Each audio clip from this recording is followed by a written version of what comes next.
Good evening. Well, my opinion is no, I'm kidding.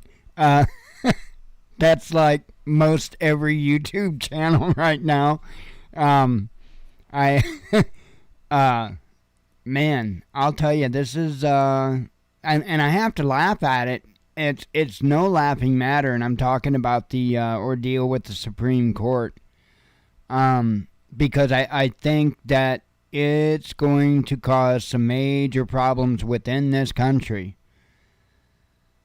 I've got my thoughts on why this was leaked, and I'm sure I'm biased, but I have a feeling that I'm at least correct for part of it anyway. That this was released in order to energize the left to get out there and vote. It's either you do or die idea, right? And I think that's just one part of it. I'm sure there's multiple facets to it all. But it's crazy. Now it's in the news. There's going to be a probe launched into it, and I don't know where this goes. I've been thinking about it a little bit, not a whole lot. As far as like the probe stuff. As far as the court side of things, I really have no clue. I would imagine they're just going to kind of go on as planned, however that may be. I don't know whether or not public outcry / backlash, whatever you want to call it. I don't know what it's going to be. None of us do yet. I don't know if that's going to have an influence or not. We're talking about the Supreme Court here. We're not talking about, a court case against a police officer or a court case against, you know what I'm saying? Where there's a larger chance that localized pressure may make a difference. You're talking about something on a totally different level, and I don't think that type of nonsense is going to have the same effect with the Supreme Court justices as it does, again, with a more localized situation. So that's just my thoughts on it, and I'm not going to get involved in the moral debate because it's not mine to debate. I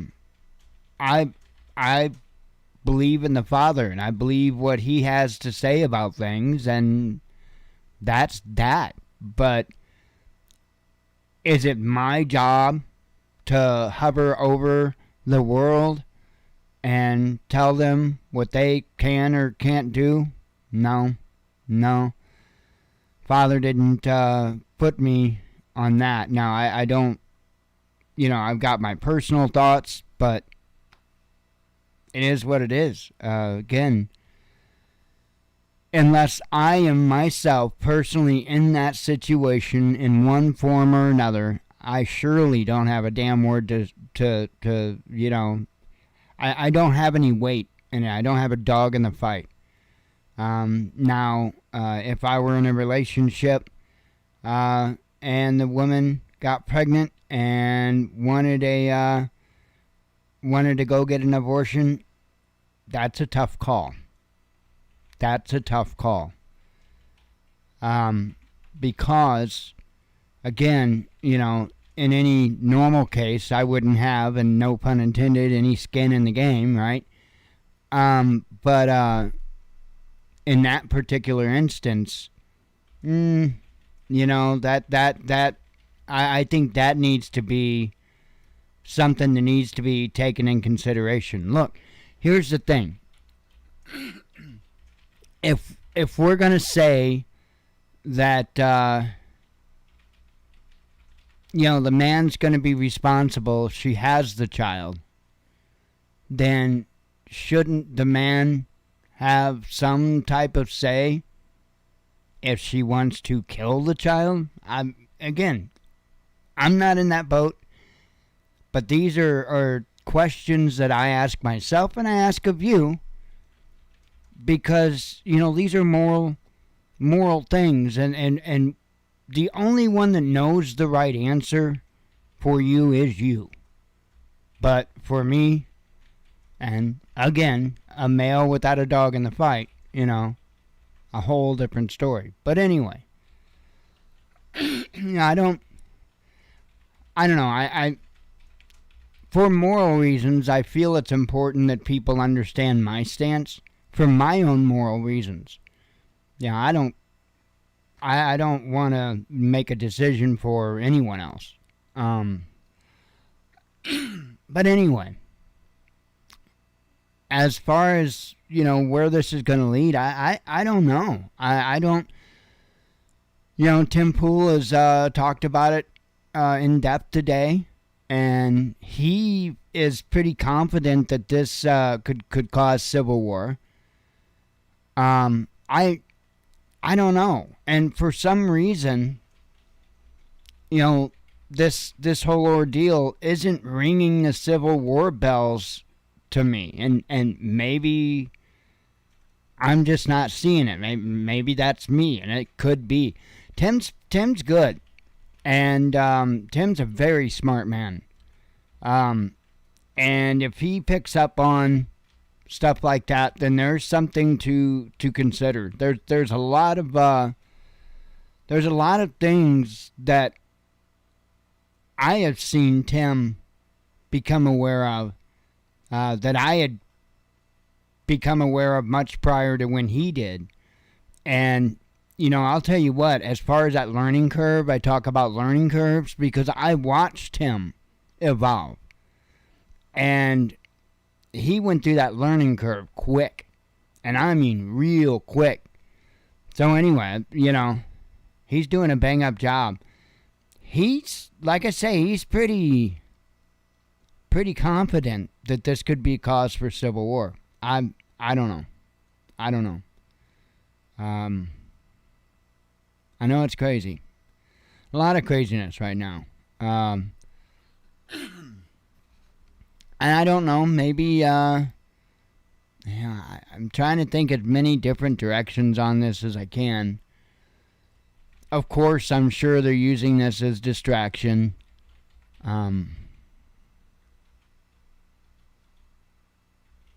don't know, though, that they would be using it as distraction from Ukraine. I don't know. I don't normally watch mainstream news or anything like that, and I haven't honestly pulled it up to know what they're covering. I'm sure they're covering the hell out of this stuff with the Supreme Court. I have no doubt of that. I don't know if they're still covering the Ukraine stuff, pretty nonstop at this point, or if that's lightened up, but I don't think that they're going to try to distract from that. Not at least right now. I don't know. There's a ton of stuff they do need to distract from, though. So I know there's all kinds of different numbers that have come out between poll numbers and then, different type of economic numbers and stuff like that, and things are not looking good. This issue with the with food supply problems and stuff like that doesn't look good.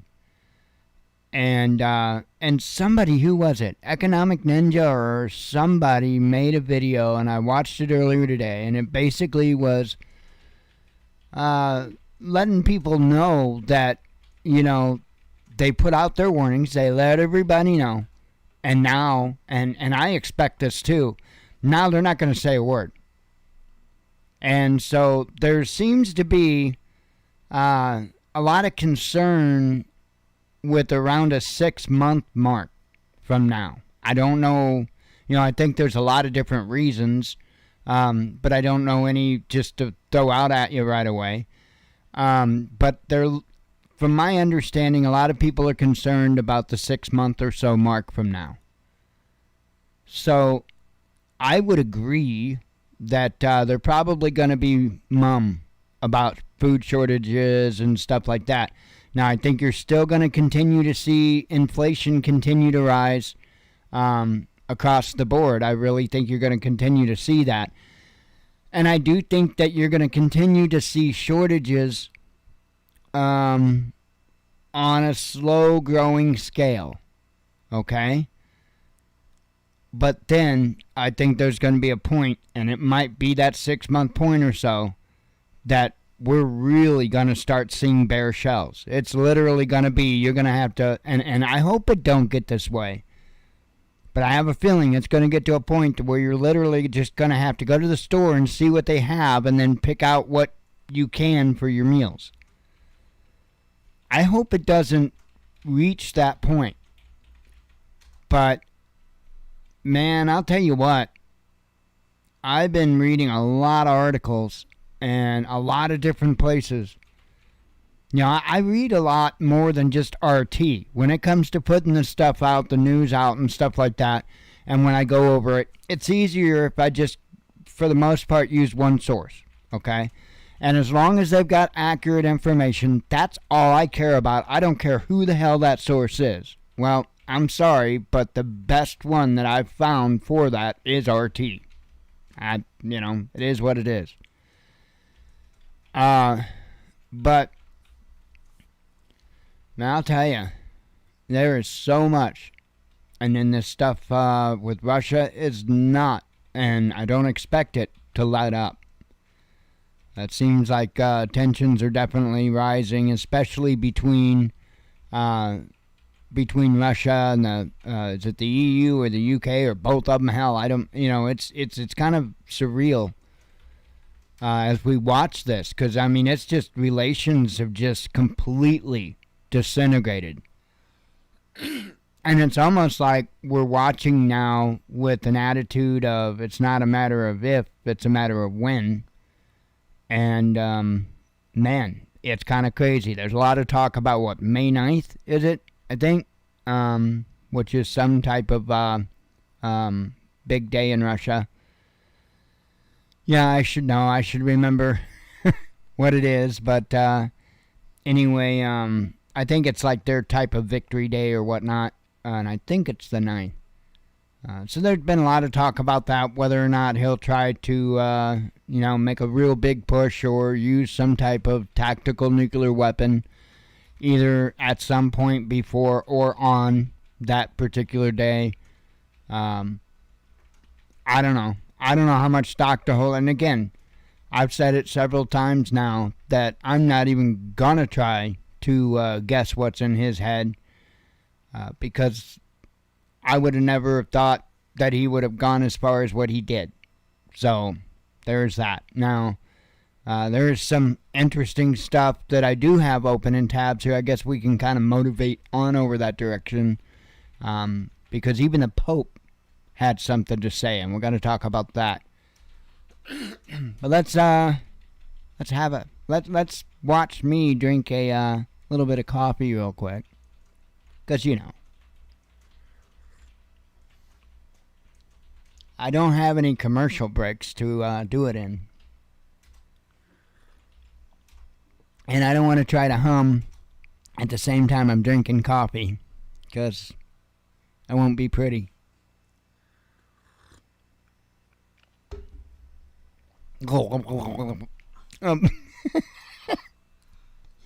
What?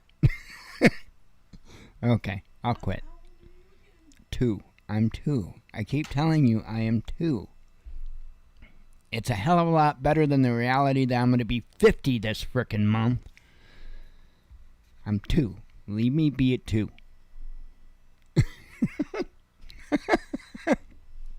Anyway, might help if I switch over video here. Yay! Alright. U.S. Supreme Court to restrict abortion, says Politico. Now, there's one point that I do want to point out. And I don't know, because I honestly haven't pre-read this. I don't know if RT's going to point it out or not. But essentially what this would do is leave it up to the states. This isn't an outright across-the-board ban across the nation. This is just putting it back into the states' hands, where in my opinion, it should probably be. I like that idea. I really like that idea. Hey, we live in Illinois. clearly Illinois is probably going to greenlight abortions, right? If this all goes through, we live in a state that's probably going to greenlight abortions if this all goes through and happens. And if I'm not offended by it, I'll pick my ass up and move. I'm sure Missouri is going to be a state that's going to say, nope, not happening here, homie. And that's a 30-minute drive away. So I'm good with that. Put it back to the states, where it should be, where all law should be.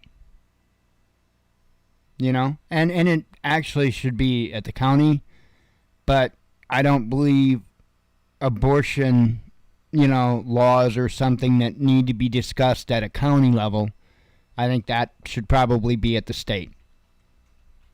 They are the ones that, the state's the one that takes care of a large part of the medical stuff as well. Counties do too. Everybody kind of gets in on it, but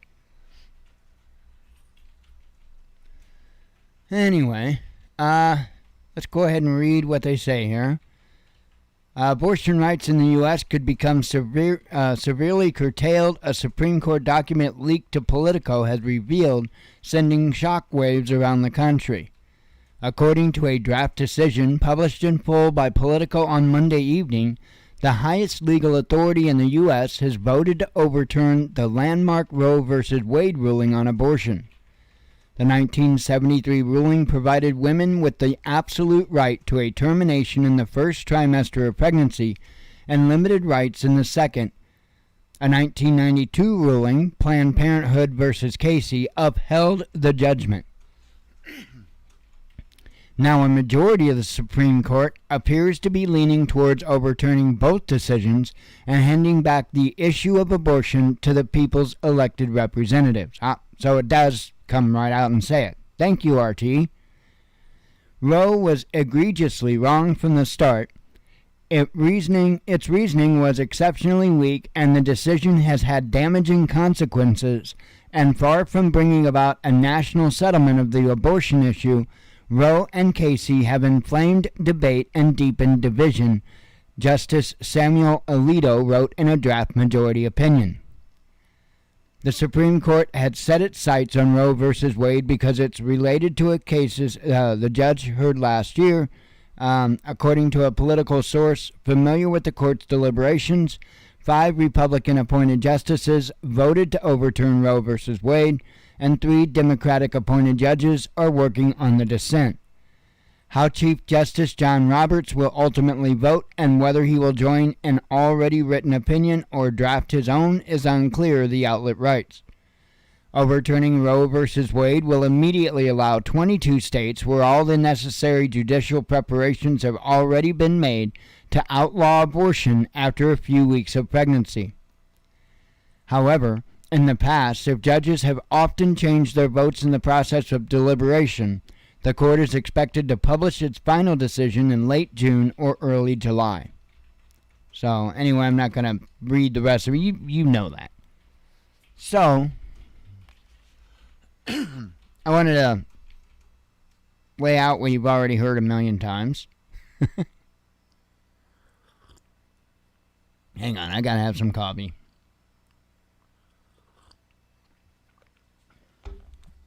My ear hole is itching. Does your ear hole ever itch? I hate it when my ear hole itches. Gosh. Anyway, so apparently Lucy has some splaining to do. So a probe has been ordered, whatever, into Roe versus Wade leak.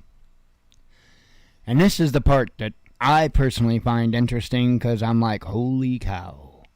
This has never happened. This is like never, ever happened. Kind of a big deal. Supreme Court Chief Justice John Roberts has ordered the courts martial to investigate the source of a leaked draft opinion showing that its justices would imminently strike down the landmark Roe v. Wade ruling. Conservatives suspect that Liberal clerk leaked the document to generate public outcry and force the court to backtrack. Yesterday, a news organization published a copy of a draft opinion in a pending case, Roberts, a conservative, wrote on Tuesday. To the extent this betrayal of the confidences of the court was intended to undermine the integrity of our operations, it will not succeed, he continued. The work of the court will not be affected in any way. Politico on Monday published the draft decision, which stated the court had voted 5 to 3 with one vote undecided to overturn Roe v. Wade, a 1973 ruling that guaranteed the absolute right to a first trimester abortion. Well, I've already went over this stuff, so hang on.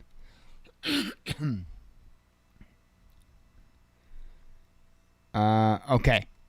I didn't want to repeat anything, so conservative lawmakers and pundits view the leak as a calculated effort by a liberal staffer within the court to force the abortion debate into the open and generate public outrage, potentially motivating the court's justices to change their minds or Congress to legislate on abortion rights. This was a singular and egregious breach of the trust that as an affront to the court and community of public servants who work here, Roberts continued, adding that he has directed the marshal of the court to launch an investigation into the source of the leak. The leak was unprecedented for an institution that operates mostly behind closed doors. While the 1973 Roe v. Wade ruling was leaked to the press, it was published mere hours before being announced by the court and had already been finalized. This time around, the court is not set to issue its final ruling in the Mississippi case that brought Roe v. Wade before it until June. Prominent Democrats, including the governors of California and New Jersey, have already announced plans to pass abortion rights legislation on the state level, while President Joe Biden has called on elected officials at all levels of government to protect a woman's right to choose, adding that he would sign potential legislation codifying Roe v. Wade into federal law. You know, with the magic pen, right? I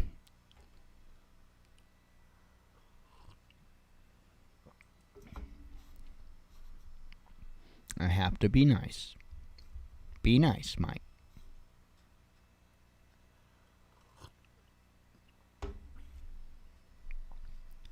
So anyway, that's kind of the end of it that I'm really intrigued to see what happens.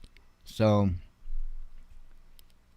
somebody's going to have some explaining to do. I'm sure they'll be able to figure it out. Okay.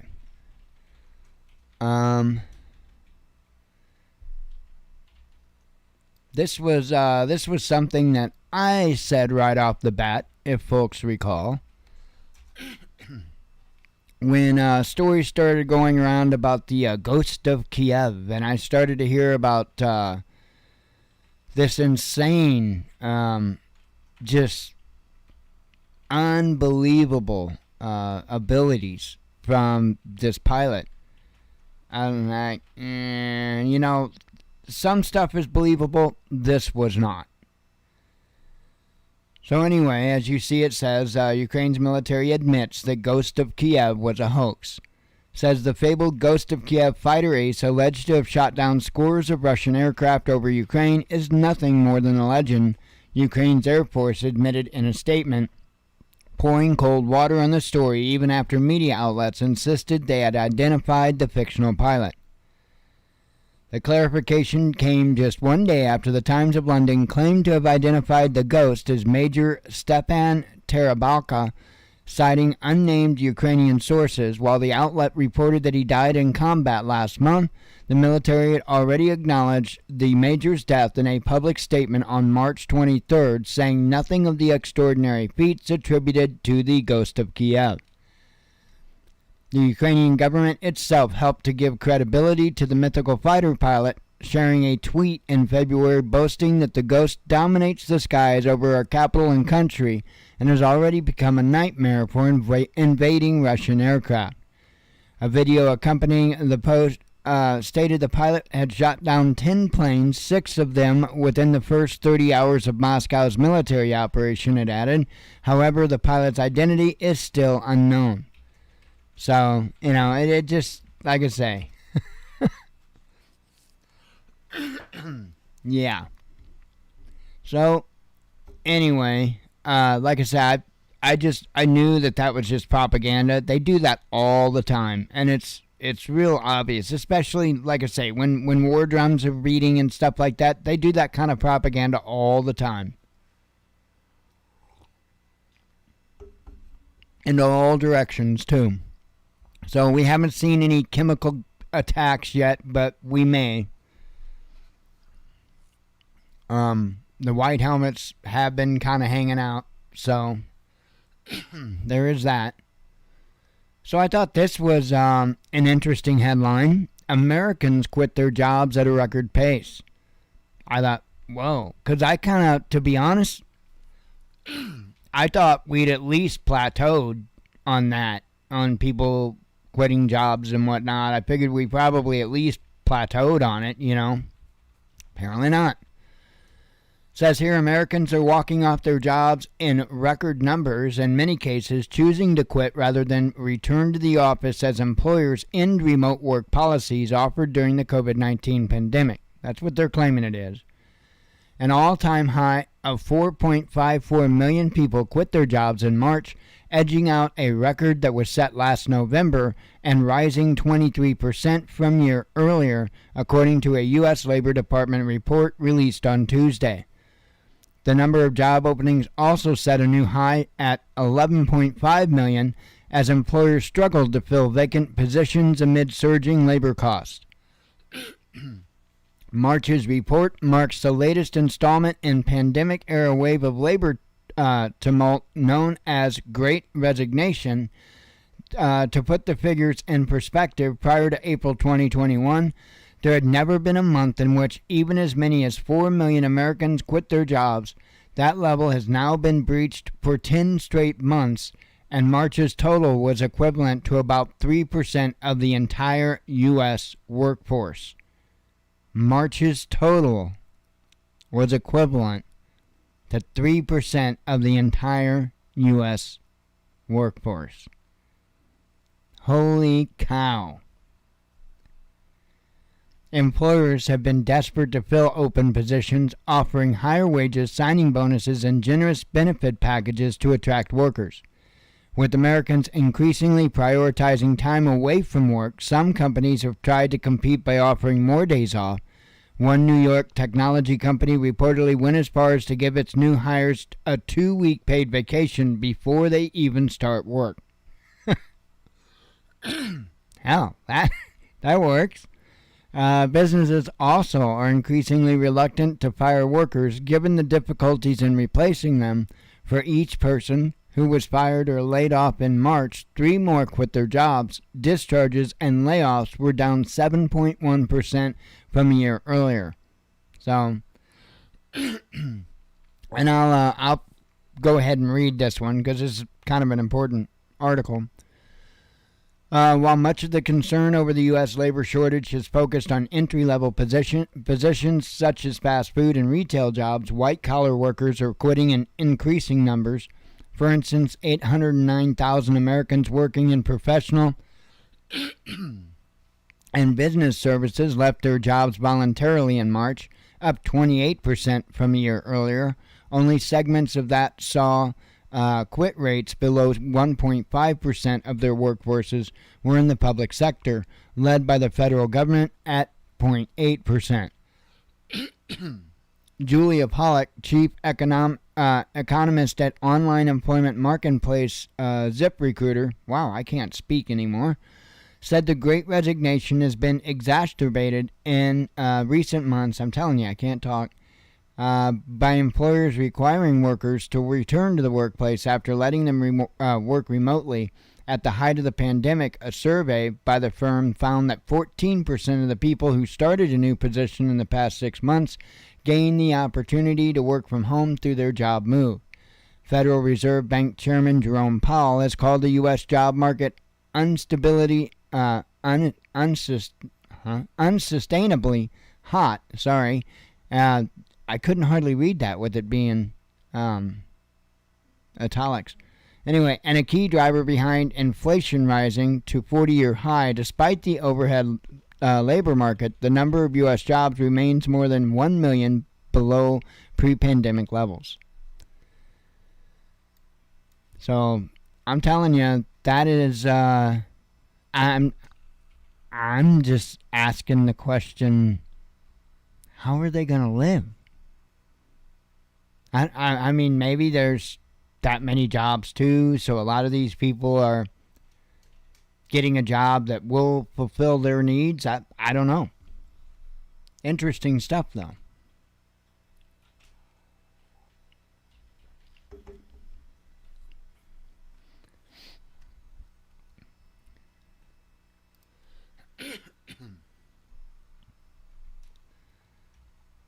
Now we got this article here. New U.S. strategy seeks to arm Japan against China. I'm going to bounce around a little bit. None of the U.S. allies in the Pacific area in the Pacific are currently willing to host intermediate-range missiles, says a new report by the RAND Corporation, a think tank tasked with developing strategies for the Pentagon. Instead, its author advises Washington should encourage Japan to develop a missile arsenal of its own in order to threaten Chinese ships. Within days of the U.S. pulling out of the Intermediate-Range Nuclear Forces Treaty in August 2019, the Pentagon revealed it was working on previously banned missiles and wanting to station them somewhere on the Pacific Rim. As RAND analyst Jeffrey W. Hornung points out, that seems to be easier said than done. In the report, which RAND publicized on Monday, Hornung argues that the likely receptivity to hosting such systems is very low, as long as current domestic political conditions and regional security trends hold, pointing specifically to Thailand, Australia, South Korea, the Philippines, and Japan. So as long as Thailand has a military-backed government that shows a propensity to pursue closer ties with China, the U.S. wouldn't want to base missiles there, and the Thai would be unlikely to accept if asked, Hornung said.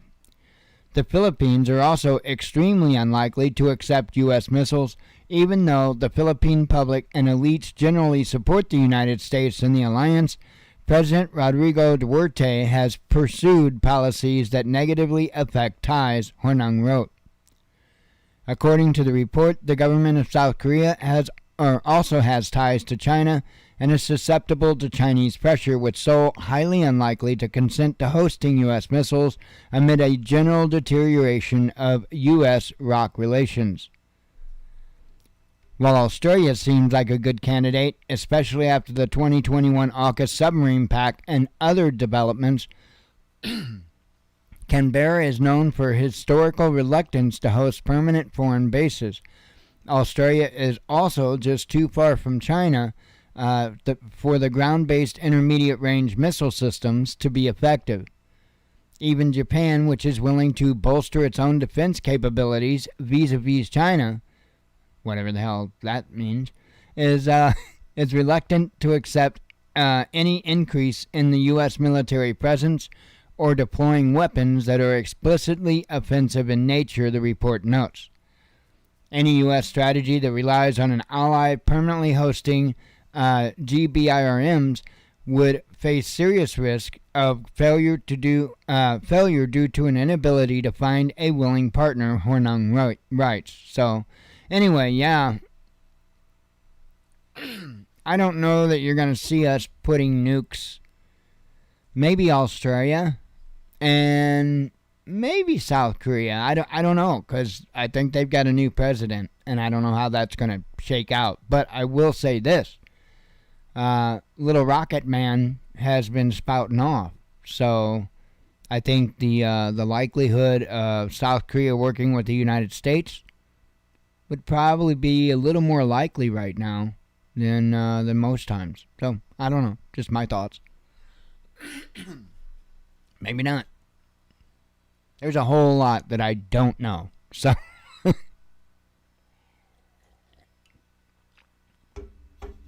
And I do know we've had plenty of involvement with South Korea up to this point, which means we probably pissed off a lot of people in South Korea up to this point.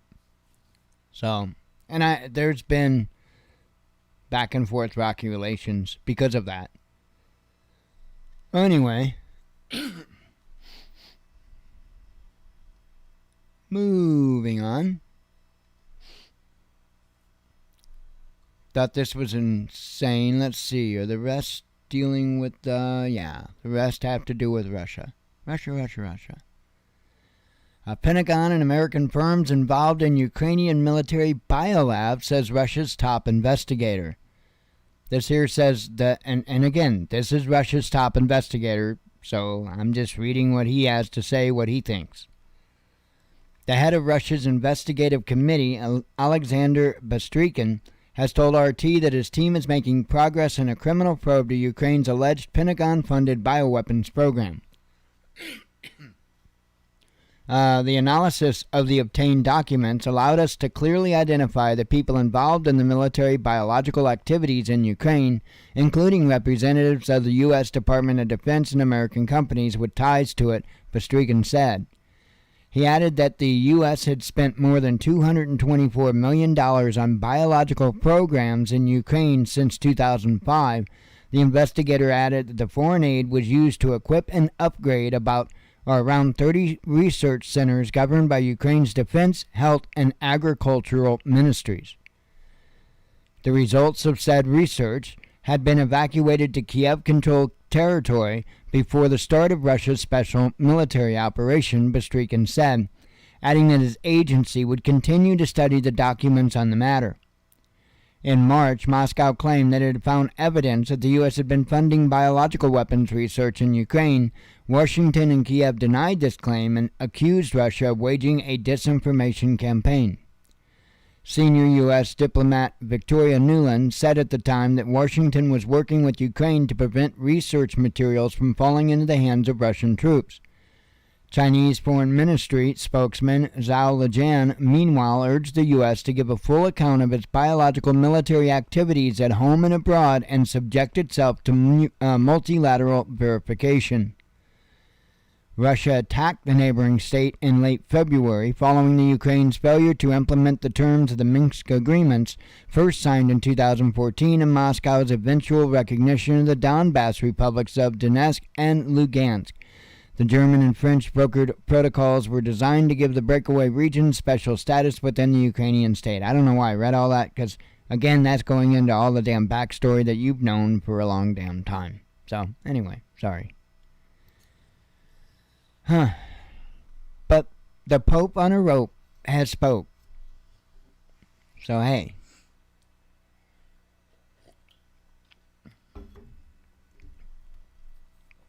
And he says that NATO may have provoked Russia over Ukraine. And the biggest thing that I am concerned over all of this is that me and the Pope agree on something. Anyway, this here says Pope Francis has said that NATO's eastward expansion may have provoked Russian President Vladimir Putin into launching an attack against Ukraine. In an interview published on Tuesday by Italian daily Corriere della Sera, the pontiff speculated that the barking of NATO at Russia's door could have driven the Kremlin into launching the military campaign on February 24th. I can't say if it was provoked, but perhaps yes, he said. Francis also said he requested a meeting with Putin during the early weeks of the conflict, but has still not received a reply. He said he asked the Vatican's top diplomat to contact the Russian president about setting up a meeting about 3 weeks into the hostilities. We have not yet received a response, and we are still insisting, he told the paper. I fear that Putin cannot and does not want to have this meeting at this time, but how can you not stop so much brutality, he added. The pontiff said he had earlier spoken with the head of the Russian Orthodox Church, Patriarch Kirill of Moscow, for 40 minutes via Zoom. The patriarch, who has made comments justifying Russia's offensive in Ukraine, cannot become Putin's altar boy, he insisted. Francis also told the paper that Hungarian Prime Minister Viktor Orban had assured him that Putin had a plan to end the war on May 9th, the day when Russia celebrates the 1945 victory over Nazi Germany. The Pope had previously been criticized for not directly censuring Russia in the earliest days of the attack. In March, he called for a different way of governing the world and urged civilization to overcome the reflexive need for more weapons, more sanctions, and more political military alliances. So anyway, the rest goes into repeating what you already know. So, and apparently there's more fighting going on at that steel plant. So I know that was a stronghold. I don't know what's going on. There was, some speculation, some people that were suspicious that maybe that's where Putin might use a tactical nuclear weapon. Because there's like all kinds of tunnels and stuff like that for people to go down into. I don't think that Putin would use chemical weapons or anything like that. I just don't believe that. I think, to be honest, I think Putin would be more likely to use a tactical nuclear weapon than what he would any type of a chemical weapon. Or a biological weapon. I just don't believe that. But we'll see. We'll see. I don't know where this is. Again, who do you trust? What information, what data do you trust when it comes to numbers, when it comes to who's winning, who's losing, who do you trust? I have a hard time trusting either side, to be honest, to give an accurate reflection of what's going on. So,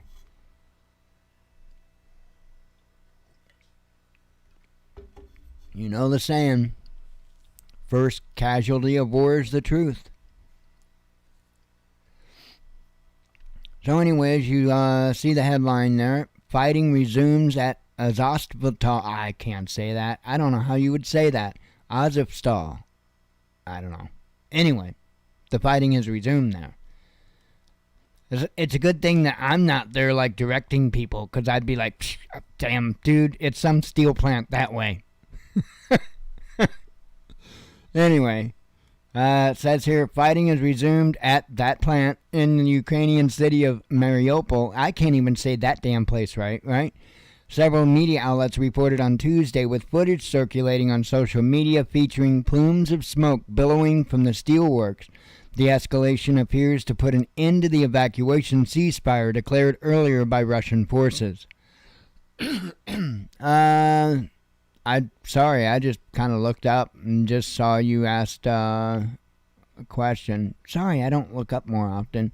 Does Russia have microwave weapons? I'm absolutely positive they would. That's kind of, to be honest, that's really old news. Microwave weapons, I think they started toying with that around the 50s, 1950s.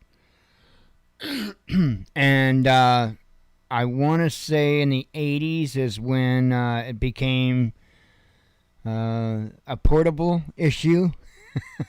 And that's when they first started working on the portable units. And they were, I believe in the 80s, they were much larger than what they have, well, obviously now. But there's been, from my understanding, several generations of the different, not just the microwave, but also like the LRAD that you're familiar with, but the microwave, and then there's some other ones too that I've heard about that cause lots of discomfort and stuff like that, and or can just kind of take you out.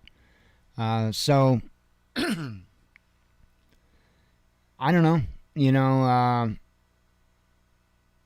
I have a feeling that we're gonna all see weapons that we never even imagined existed. I really do. I think it's going to come to that. But, and as far as the microwave weapons, if they would use them in this instance, it wouldn't help out, I don't think, with the tunnels. Um, and so that, and to that end, that's kind of why I have my doubts whether or not, I mean, he might use a tactical nuclear weapon, but to be really honest, if there's people that are really dug in there, that's the whole damn point of the place, is that it could survive a nuclear bomb blast, and that the people, would be able to make it through that. So I don't know. It's gonna be crazy. I hear you about starving to death. I don't know. We'll see. And that too, when it comes to that in the headlines a lot, I have to rely on what others say, because I don't have the time to sit there and pull in all the numbers of who imports what, who exports what. There could very well be a lot of fear mongering even going on when it comes to the food shortage thing. Who knows? I don't know. I do foresee a lot of problems coming up. I can't see how there couldn't be problems coming up. But at the same time, it's like fuel and everything else. These people that do the trading, man, they'll sell anything out from under the American people if they're going to make a buck doing it. And so there's a lot of that going on in normal times, exporting essentially, because one way or another they're making a profit on it over what they would here. So anyway, let me go ahead. Where were we at on this? Let's see.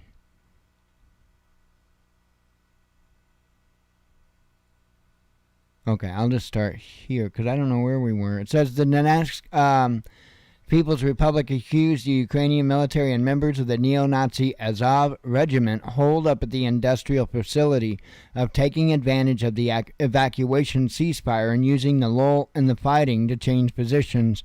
The pro-Kiev media, meanwhile, dismissed the accusations as false, claiming the area had been pounded by heavy artillery and bombs overnight, with Russian troops trying to force their way into the facility. A correspondent for the Sputnik news agency reported the sound of artillery shelling and plumes of smoke billowing from the plant on Tuesday.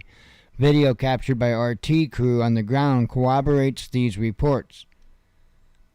On Sunday, several hundred civilians were evacuated from bunkers in Azovstal, in humanitarian effort facilitated by the United Nations and the International Red Cross. It came after Moscow's agreement to a ceasefire.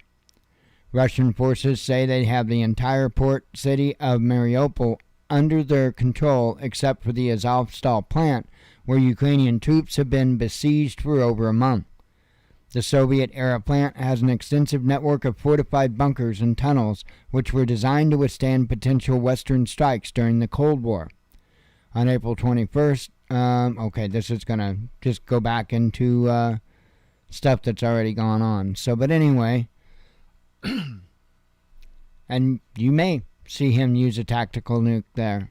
So I do believe that there is going to be some type of big push before or on the 9th for sure, without a doubt.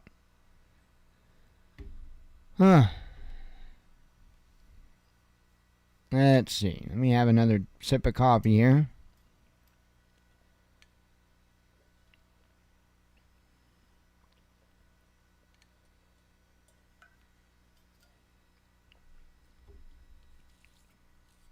Do some of these here headlines.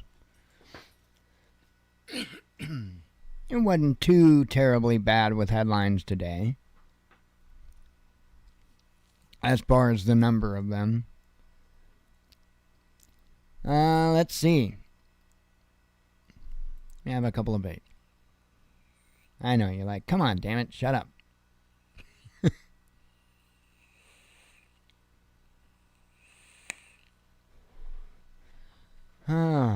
I have way too much blood in my nicotine system, man, and I have to fix it.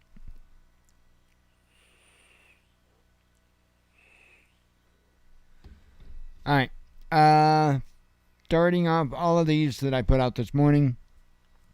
Biden is Obama's front man, says Tulsi Gabbard. I would say that's a very good possibility. Ukraine seeks Russia's total defeat, says top officials. Mali pulls out of defense accords with France. EU threatens Russia with fresh SWIFT restrictions. Let's see, covered that. Hungary unfairly attacked over Russia, says foreign minister. Pardon me. Emerging gas suppliers expected to replace Russia, says media. German chancellor's offended liverwurst, says Ukrainian ambassador. Well, I can't even say it. Bulgarian industry prepares to protest over gas costs. Russia retaliates against unfriendly states. Let's see. I covered that. China addresses food security concerns. Moscow reveals number of Ukrainian POWs. Western weapons depot destroyed in Ukraine, says Moscow. Let's see. Probes launched into 75 foreign mercenaries in Ukraine, says Russia. Let's see. World needs crypto regulation, says an ECB official. Ukraine has not abandoned NATO ambition, says Deputy PM. Conservatives condemn radical abortion leaker. Fighting resume. Oh, I covered that. German inflation hits 4-decade high. A new terror attack foiled near Ukrainian border. Biden comments on Supreme Court abortion leak. Putin tells Macron how to stop Ukrainian war crimes. Taiwan seeks alternative as U.S. weapons deliveries focus on Ukraine. Covered that. U.S. oil giant declares Russia force major. I guess that's major or major. Let's see. Another epidemic is worsening in Europe, the WHO says. Bill Gates says, I caused pain. Some kind of interview he did. Where he's seeking your, whatever. Let's see. PayPal seizes alternative media sites' money. New U.S. New U.S. strategy seeks to arm Japan against China. Every criminal leaves some trace. Russia's top investigator shares his view on Ukraine conflict. Fake priest spends the night at UK Queen's, with the UK Queen's guards. Kind of nuts. Largest U.S. museum considers returning looted artworks. Well, that's nice of you. Americans, covered that. Ukraine conflict, a rare inflection point in history, says Biden. Well, anything to you would be a rare inflection point because you probably can't remember that much. So, there's that, sir. Anyway, that's all I got. One little poke at the end. Anyway, I'm going to get out of here. I'll drop the mic on that. And I'll, God willing, talk to you all tomorrow. I hope you all have a good evening. I do hope to see you tomorrow. As always, God bless you. We love you. Be one with your spirit. And shalom.